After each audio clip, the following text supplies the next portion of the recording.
Quero convidar você para abrir a sua Bíblia na primeira carta de Paulo aos Coríntios, capítulo 5, nós vamos ler o verso 6. Primeira aos Coríntios, capítulo 5, nós vamos ler o verso 6, e hoje nós vamos conversar sobre um tema que tenho certeza que não é problema de ninguém aqui, ninguém tem essa dificuldade que o apóstolo Paulo fala aqui para a igreja de Corinto.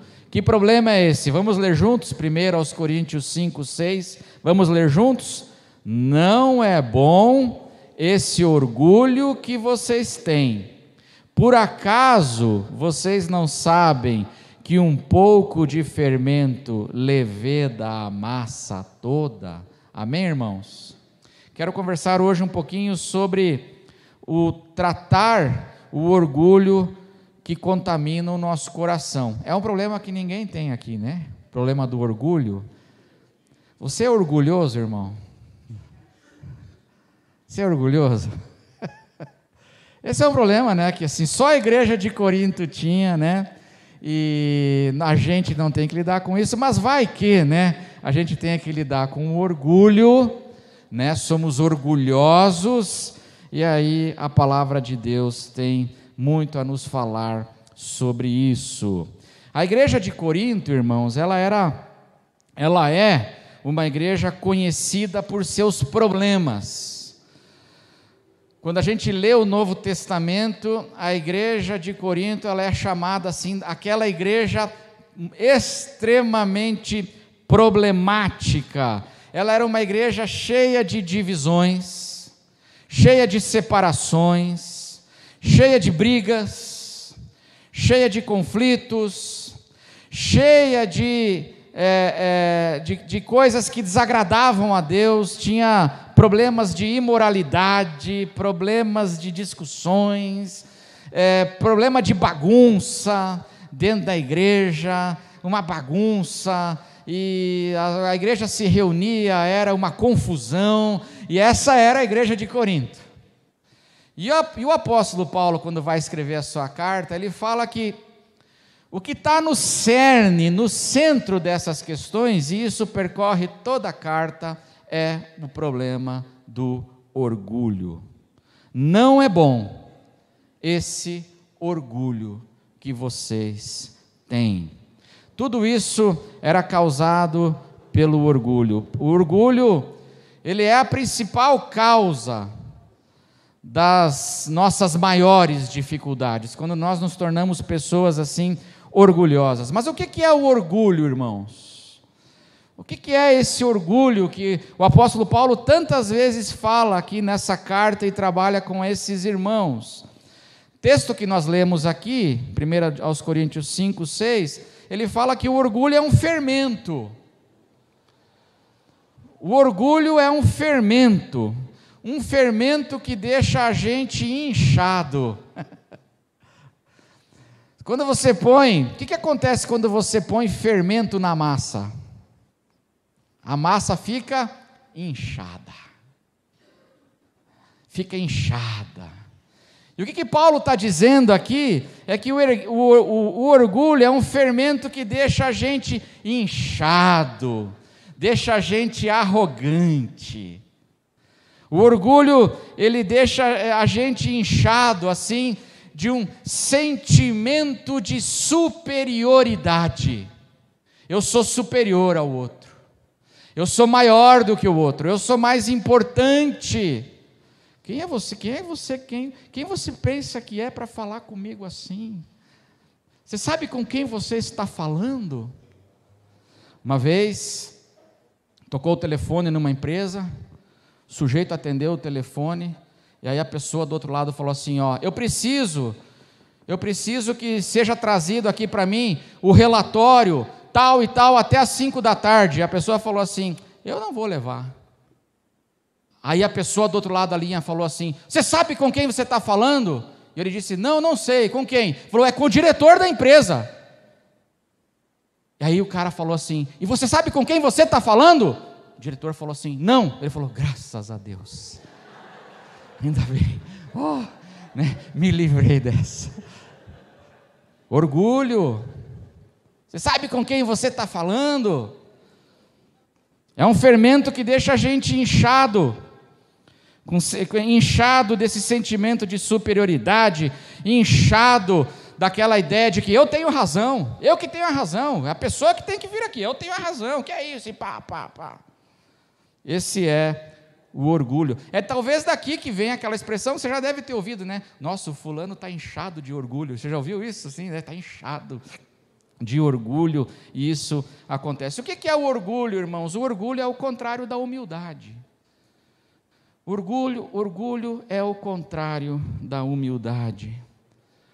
A palavra de Deus usa vários termos para falar desse orgulho, que muitas vezes tenta o nosso coração, jactância, a pessoa fica se jactando, né, das coisas. A palavra de Deus usa a palavra endurecimento do coração. Muitas vezes a palavra de Deus, ela se refere ao orgulho falando assim do endurecimento do coração.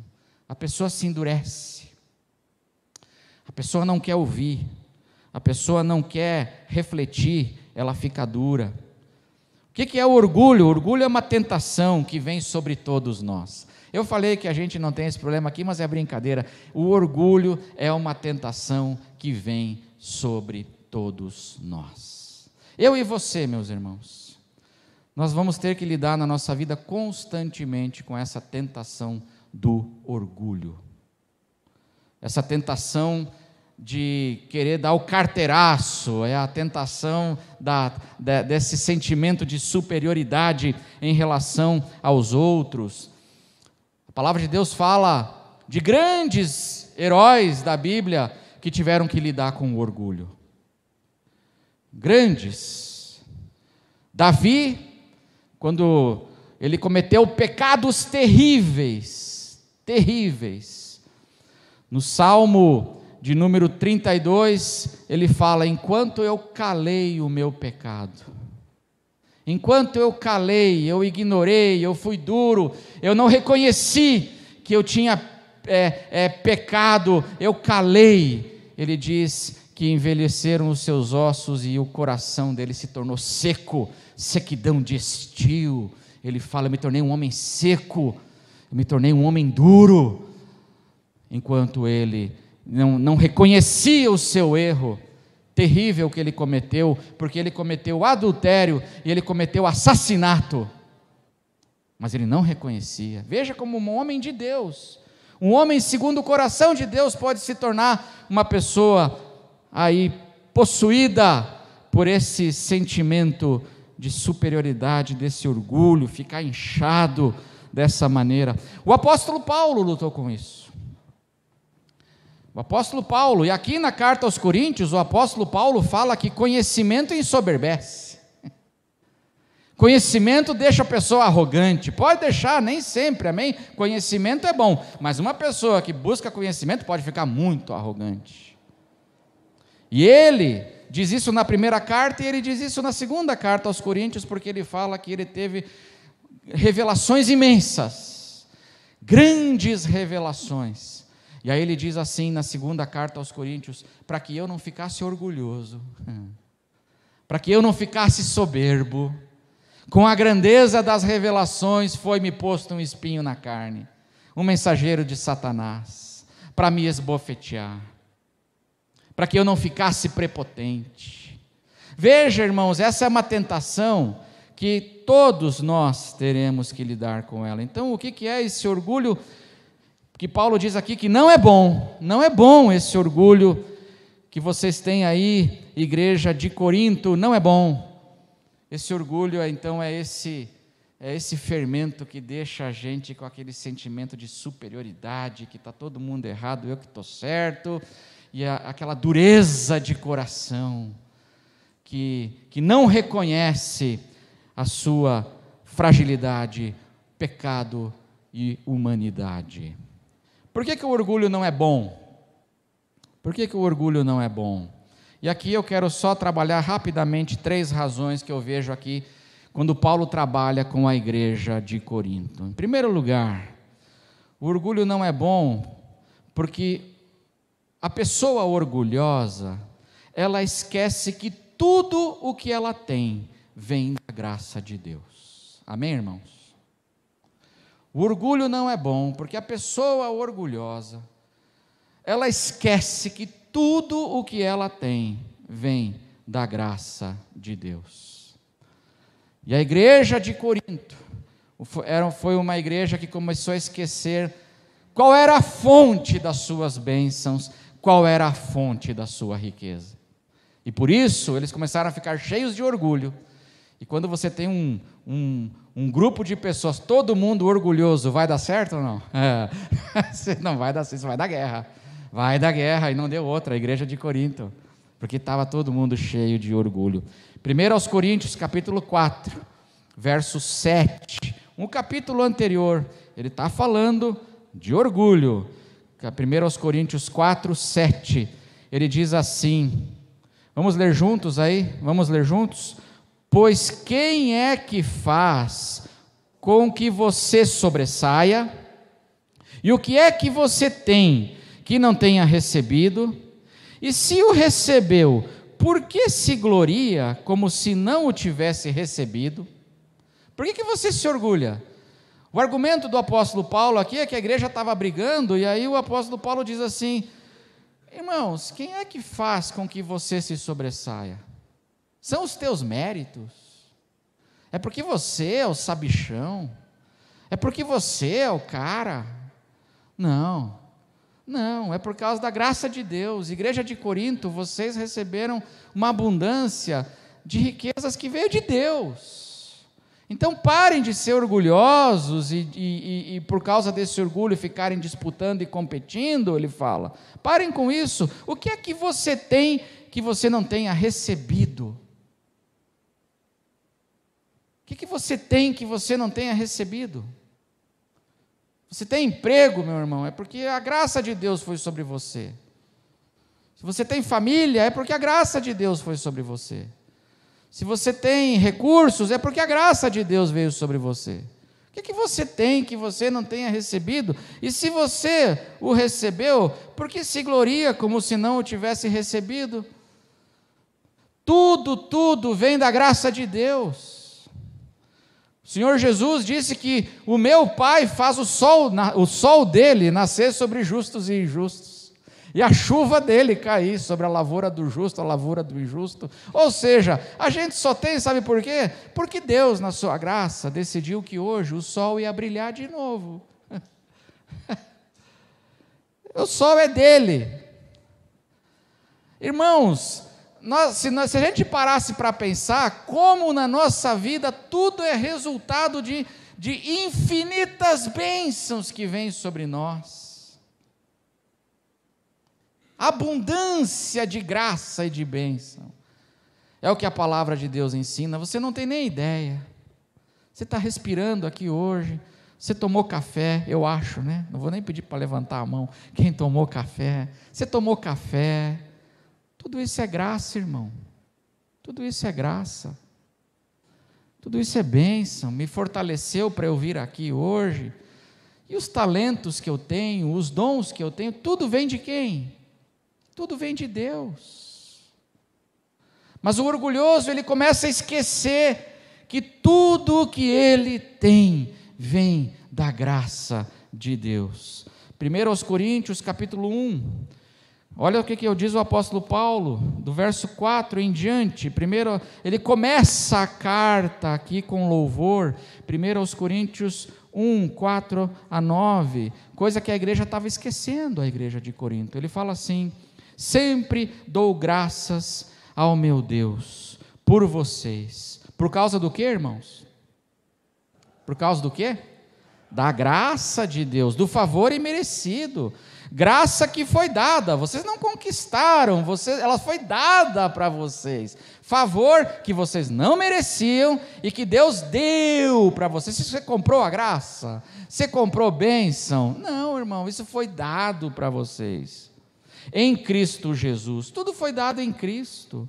Porque em tudo vocês foram o quê? Foram o quê?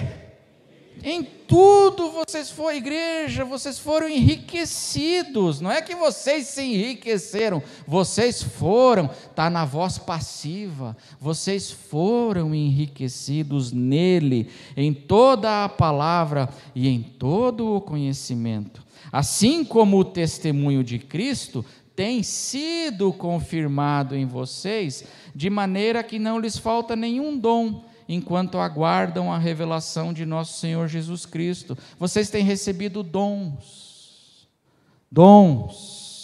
tudo graça, tudo favor imerecido. Verso 8, Ele também os confirmará até o fim, para que vocês sejam irrepreensíveis no dia de nosso Senhor Jesus Cristo. Vamos ler juntos agora a razão de tudo isso? Vamos ler juntos o verso 9? Fiel é Deus, pelo qual vocês foram chamados à comunhão de seu Filho Jesus Cristo, nosso Senhor. Irmãos, nós estamos vivos e somos abençoados e recebemos dons e somos enriquecidos em tudo porque Deus é fiel. Deus é fiel a si mesmo, Deus é fiel às suas promessas, Ele é fiel ao seu próprio nome. E aí aqui eu acho interessante, irmãos, que o apóstolo Paulo, nesses versículos que nós lemos, ele fala da graça, é pela graça, tudo é pela graça, e ele fala a graça no passado, a graça no presente e a graça no futuro. Porque ele diz assim, as expressões que Paulo usa no texto que nós lemos foram: vocês foram enriquecidos. Vocês têm sido, no presente, pelos dons. Vocês têm sido enriquecidos no presente pelos dons. E ele também fala: e vocês serão. E vocês serão, ele fala no verso 8, ele também os confirmará até o fim. Até o fim.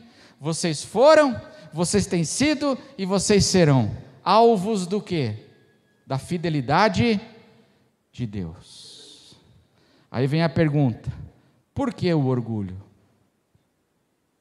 Qual é o motivo para eu me vangloriar em mim?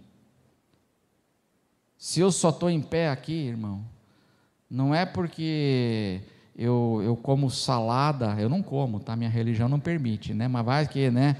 Assim, mas eu estou aqui porque eu como salada e bebo água. Não, irmão, você está aqui porque Deus te deu mais um dia de vida. Deus tem sido fiel, graciosamente. A gente não merecia, é imerecido, é graça. Por que do orgulho, então? E o problema da igreja de Corinto era um problema sério, desse se acharem superiores. Eles receberam tantas bênçãos e eles achavam que essa multidão de enriquecimentos do amor de Deus abundante, que foi no passado, está sendo no presente e será até o fim, era por causa deles. Não é. Parem com isso. Assim diz o apóstolo Paulo. Por que o orgulho não é bom? Segunda razão, é porque a pessoa orgulhosa, ela não consegue enxergar os seus pecados. A pessoa orgulhosa fica cega para enxergar os seus pecados, os seus problemas. Ela está orgulhosa e ela só enxerga o quê? Ela enxerga o cisco no olho do irmão, mas ela enxerga a trave no olho dela? Não enxerga. O orgulho não é bom porque a pessoa orgulhosa, ela não consegue enxergar os seus problemas. Vamos voltar para o texto inicial, 1 Coríntios 5, 6. Texto que nós lemos no início. Vai vendo aí, irmãos, olha só. Paulo diz assim: a igreja está orgulhosa. A igreja de Corinto estava cheia de prepotência. Não é bom esse orgulho que vocês têm. Essa é a palavra do apóstolo Paulo. Só que olha nesse mesmo capítulo, qual é o contexto dessa palavra? 1 Coríntios 5, verso 1 e 2. Olha só. Olha o contexto dessa palavra. 1 Coríntios 5, verso 1 e 2. E a igreja estava orgulhosa, hein? Olha só. Ouve-se por aí que entre vocês existe imoralidade, e imoralidade tal como não existe nem mesmo entre o pessoal que vai ali no pancadão da esquina ali. Olha, irmãos, o que ele está falando aqui? Você sabe o baile funk ali? Sabe o boteco que fica tocando pagode até as 3 da manhã? Espero que vocês não saibam, mas assim, a gente só sabe de passar na frente, né, irmãos, assim, né, botecão. Pois é, tem imoralidade mais entre vocês, igreja de Corinto, do que lá no botecão do baile funk. É isso que ele está falando aqui. Entre os gentios, isto é, que alguém se atreva a possuir a mulher do seu próprio pai. Incesto. E agora olha o verso 2. E vocês andam cheios do quê? Cheios do quê?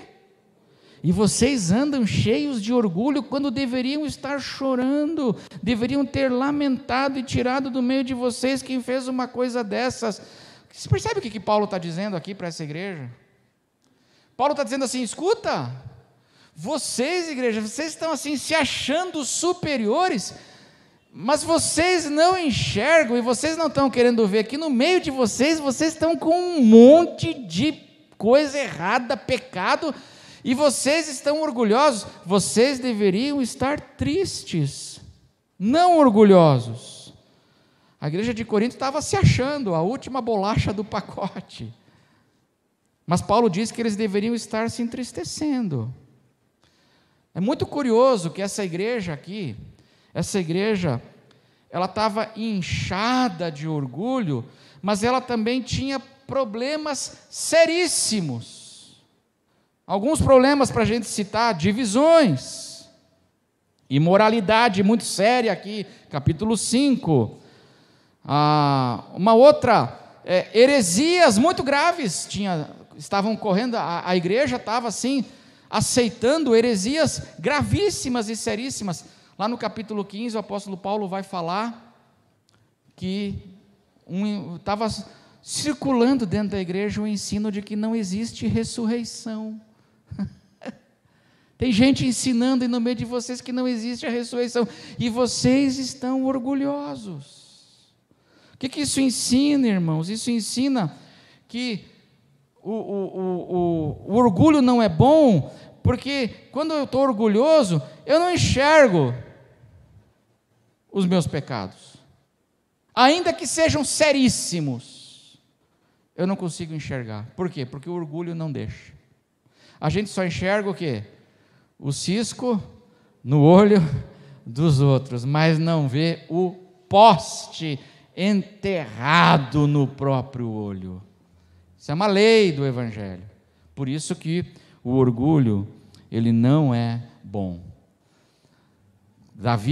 Quando Davi cometeu adultério e assassinato, ele diz que ele calou o pecado dele, e ele ficou muito tempo resistindo à palavra de Deus. Eu calei o meu pecado, é assim, a minha consciência dizia, eu estou errado, e eu dava um cala-boca na minha consciência, eu calei, eu abafei. E ele ficou muito tempo. A Batseba engravidou, lembra da história? Batseba engravidou, teve 9 meses de gestação, o filho nasceu, depois o filho morreu. Ou seja, o Davi, ele ficou duro de coração por mais ou menos 1 ano inteiro. Por mais ou menos 1 ano. Duro de coração. Imagina, ele dizia que estava tudo bem, ele tinha cometido adultério e assassinato, irmãos. E olha, não foi só uma pessoa que morreu por causa do pecado dele, o texto diz que vários oficiais morreram. O pecado dele destruiu famílias inteiras. Como é que ele estava? Duro de coração. Como é que ele estava? Estava prepotente. Aí Deus mandou o profeta Natã. Lembra da história? O profeta Natã foi falar com o rei. E aí o profeta Natã falou assim: ó rei, eu tenho uma palavra de Deus aí para você. Aí o profeta Natan contou uma história. Qual a história? Que numa cidadezinha, lá num lugar, tinha 2 homens, um homem rico tinha várias ovelhas e tinha um homem pobre que tinha uma ovelhinha só. Essa foi a palavra de Deus, por parábola, para quem? Para Davi. Davi estava em pecado o quê? Seríssimo. Davi ouviu a palavra? Não ouviu. Porque Natan conta a história que o homem rico que tinha várias ovelhas pegou a única ovelhinha daquele pobre e assou ela no forno para servir lá para os seus amigos, para se banquetear. E isso é uma injustiça. A Bíblia fala que se acendeu a ira de Davi. E Davi disse: que seja morto o homem que fez isso. Quem era o homem que fez? Quem era? Era ele estava ouvindo a palavra? Não estava. Porque a dureza de coração, o orgulho fazem isso com a gente não consegue enxergar o pecado. Aí Natan, cheio do poder de Deus, olha para Davi e fala: tu és esse homem. Aí Davi cai em si. E aí Davi cai. E quando ele cai, ele já cai de joelhos. E ele diz assim: eu pequei contra o Senhor. Aí ele reconhece toda a maldade que ele tinha feito. Mas esse é o problema do orgulho. Às vezes a gente fica lá resistindo, a gente não consegue enxergar, não quer ver o pecado, o problema, só enxerga os dos outros, o cisco no olho dos outros, mas a imensidão daquilo que eu estou fazendo, eu não consigo ver, porque eu acho que eu sou a última bolacha recheada do pacote, então, por favor, me respeitem. Orgulho. E a terceira razão, porque o orgulho não é bom, é porque a pessoa orgulhosa, ela resiste em pedir ajuda. A pessoa orgulhosa resiste em pedir ajuda. Ela resiste. Ela não quer falar, ela não quer expor, ela acha que ela não precisa, ela não está enxergando, e ela resiste em pedir a ajuda e em aceitar a ajuda da graça de Deus para libertar ela. Ela resiste. Como é que a gente sabe disso? Aqui na carta aos Coríntios. Eu falei para vocês aqui que Paulo, nessa carta, fala de pecados, problemas seríssimos que a igreja de Corinto tinha. Pergunto para você, como é que Paulo ficou sabendo desses problemas? Isso é aula para IBD, né, Nelson? Isso aí já é pergunta para a escola bíblica dominical. Como é que Paulo ficou sabendo desses problemas? A igreja procurou Paulo? A igreja procurou e falou assim: Paulo, nós estamos com problemas, por favor, nos ajude? Eles ficaram sabendo, sabe como? 1 Coríntios 1, abre lá em 1 Coríntios 1, verso 11. 1 Coríntios 1, 11. Olha só. Vamos ler aí, ó, o que diz o texto. Pois, o apóstolo Paulo falando: pois, meus irmãos, fui informado a respeito de vocês por alguns membros da casa de Cloe, de que há brigas entre vocês. Eu fui informado por quem?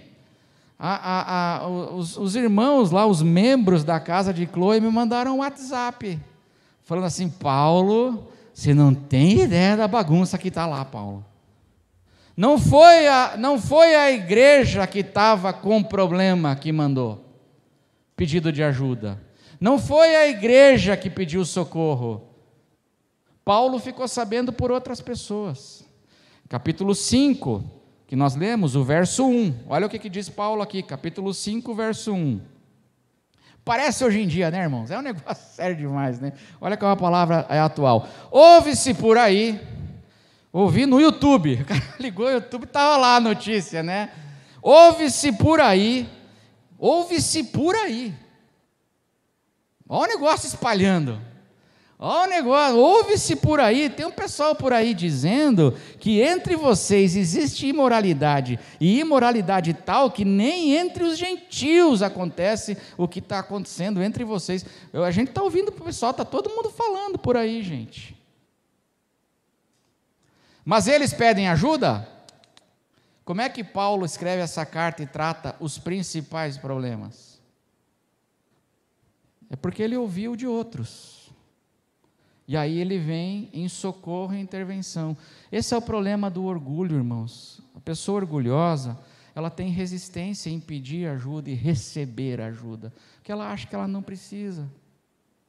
Mas a vida dela está uma confusão, está em pecado sério, está desagradando a Deus de modo sério, mas ela acha que não precisa. E ela não pede. A igreja aqui não pede ajuda. Ficam chateados com Paulo. Sabia que eles ficam muito chateados com Paulo? Depois leia a segunda carta e você vai ver a segunda carta de Paulo aos Coríntios. Lá na segunda, irmãos, o negócio fica muito sério lá na segunda carta. O pessoal fica orgulhoso. Mas é curioso, sabe o quê? É que eles escrevem para Paulo. Capítulo 7, verso 1. Olha que coisa curiosa, irmãos. Capítulo 7, verso 1. Eles escrevem uma carta para Paulo pedindo ajuda. Quanto ao que vocês me escreveram, eles escreveram.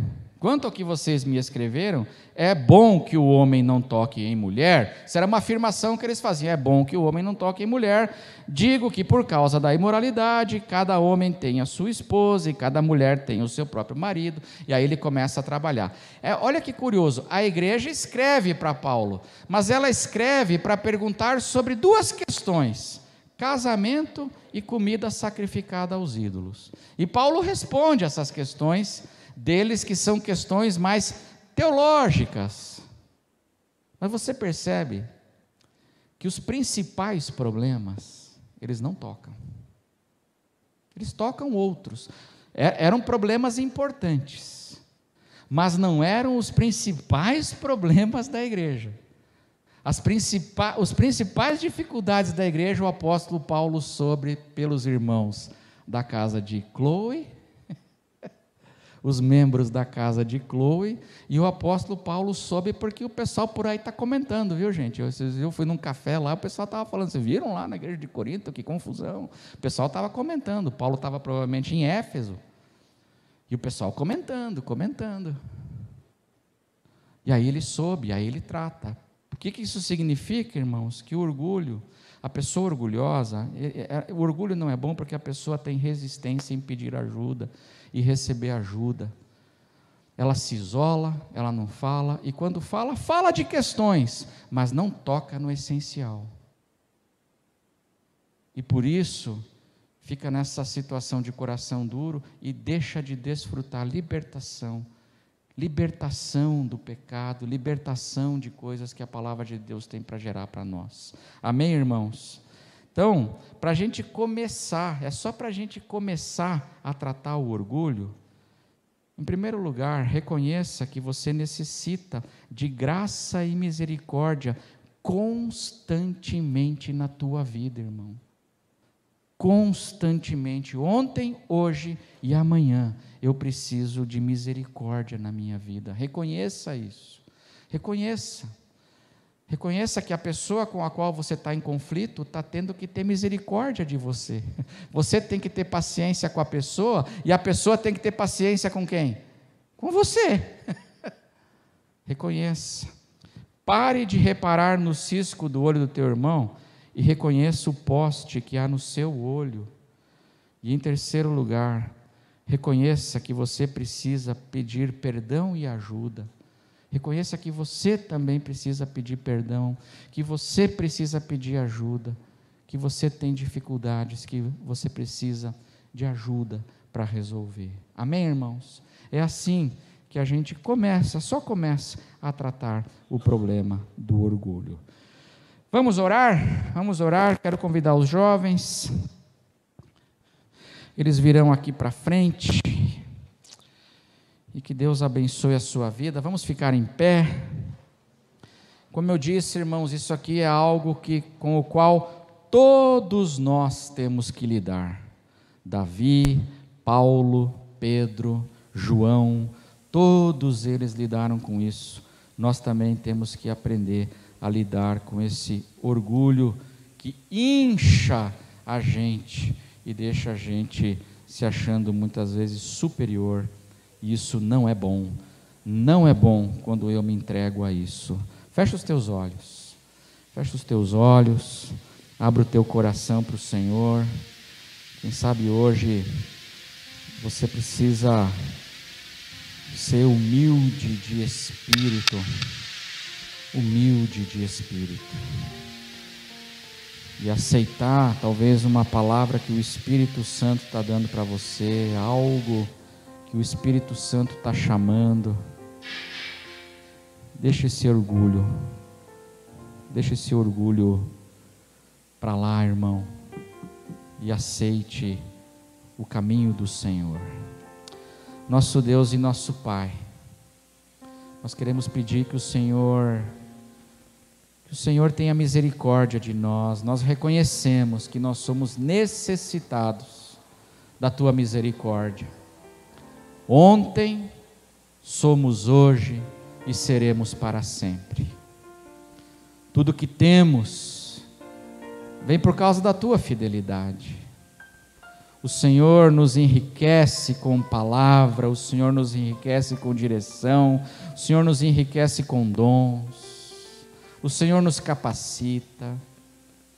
Ó Senhor, que nós venhamos a aprender, Senhor, na Tua presença, por causa do Teu Evangelho, a termos um coração humilde, na presença do Senhor e na comunhão de uns para com os outros.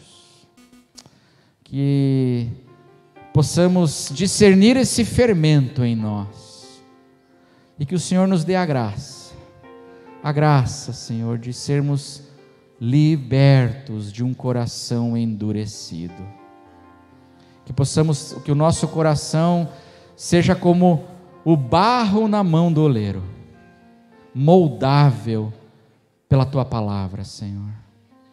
Abençoa a Tua igreja, abençoa o Teu povo nessa semana que começa, e que a graça do Senhor Jesus, que o amor de Deus o Pai, e que a comunhão e a consolação do Espírito Santo esteja sobre cada um de vós, desde agora e para sempre, em nome de Jesus. Amém.